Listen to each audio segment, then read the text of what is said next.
2 tahun kita dalam pelukan pandemi, korban pun berjatuhan dari sekedar kenalan, teman, kolega, bahkan mungkin sanak famili. Kesedihan, kepedihan menoreh di hati tak terperi. Karena ini adalah bencana yang memang dialami semua negeri. Bukan saatnya kita terpuruk dalam duka. Kini waktunya kita bangkit, bergerak menuju kehidupan baru, meski harus berdampingan dengan corona. Yakin dan percaya, bersama kita bisa. Jadi untuk Mas Rahmat ini salah satu pertanyaannya adalah seperti ini.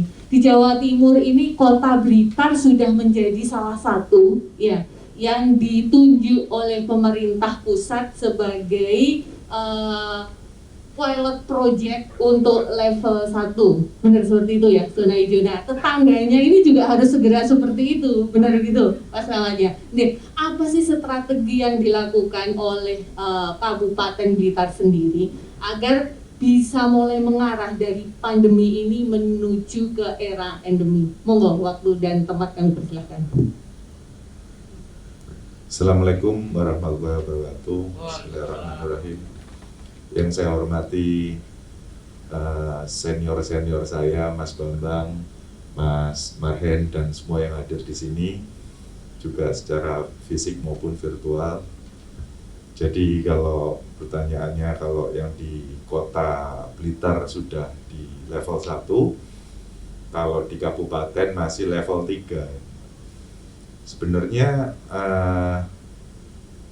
kalau di kabupaten ini, jadi yang nilai ini bingung saya juga penilaiannya. Kalau penilaiannya dari vaksin, jumlah vaksin semuanya, kita juga tidak berhenti terus, jadi minta vaksin dan lain sebagainya. Terlambat vaksin kita juga minta ke provinsi dan lain sebagainya. Nah, kalau di kota Blitar inilah perbedaannya dengan kabupaten, kira-kira gitu.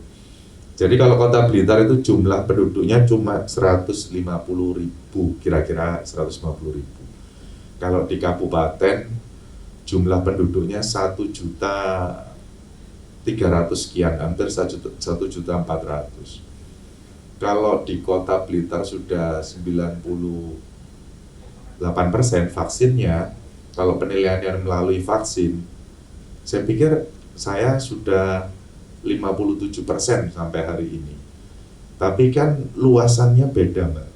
Saya ada 240 lebih desa dan kecamatannya ada 22. Kalau di kota cuman 3 kecamatan. Kira-kira itu.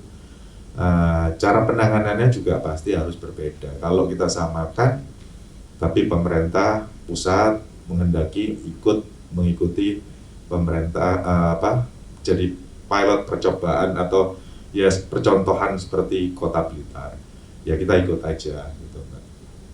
Itu terkait yang aturan dari persyaratan Kemenkes sama Inmendagri yang beda ya, Iya. Termasuk Surabaya nantinya, benar? Betul. Surabaya termasuk juga Surabaya. masih level 3, padahal sebenarnya untuk dari Kemenkes sendiri sebenarnya sudah bisa dikatakan sudah aman seperti itu. Aman, ya. Baik. Jadi termasuk mungkin kalau ada Mas Eri Cahyadi kan juga mentor saya banyak komunikasi dengan Mas Eri karena ilmunya senior saya juga. Mas Bambang apalagi, kalau saya kan di politik baru, Mbak, gitu. Kira-kira itu, Mbak. Seperti itu ya. Dan untuk beberapa program dari Blitar sendiri apa ini terkait perang melawan corona, karena kita kan meskipun nantinya sudah angka kasus turun, vaksinasi sudah sesuai dengan target, tetapi kan kemarin dikatakan bahwa kita tetap harus hidup berdampingan dengan corona. Nah, untuk mempersiapkan ini gimana? Karena ini dengan pelonggaran-pelonggaran yang ada, aktivitas masyarakat tentunya akan naik. Jangan sampai kasusnya mendaki lagi, kan seperti itu, Mas Rahmat. Apa aja yang dilakukan oleh pemerintah? Ya, kita juga pertama Pemkab Blitar melakukan inovasi-inovasi sehingga angka penurunannya bisa segera turun. Karena kalau tidak segera turun, Ini yang kasihan ekonomi masyarakat Kabupaten Blitar. Sangat terasa di Kabupaten Blitar, apalagi habis kena gempa 2 kali, kemudian pandemi juga entah berakhirnya kapan. Nah, akhirnya kita buat inovasi-inovasi, yaitu kita terima sumbangan dari, dan sebenarnya mereka nggak ada kebutuhan, nggak ada kepentingan di Blitar, yaitu salah satunya PT Unirama ini kebetulan kenal baik dengan saya. Dia udah lama dengan saya, akhirnya dia mau bantu Kabupaten Blitar, banyak dibantu dari nakes kita. Dia kirim ada 2 truk atau berapa truk nugget, kemudian juga uang, beras, tapi langsung saya suruh hubungan dengan Dinkes. Nah, kalau pemerintah pusat memberikan bantuan 3.000 paket sembako, yaitu inovasi-inovasi kita, seakan-akan besar, 3.000 paket sembako. Tapi ketika saya bagikan ke desa saya, itu cuman kira-kira 12 orang yang menerima paket.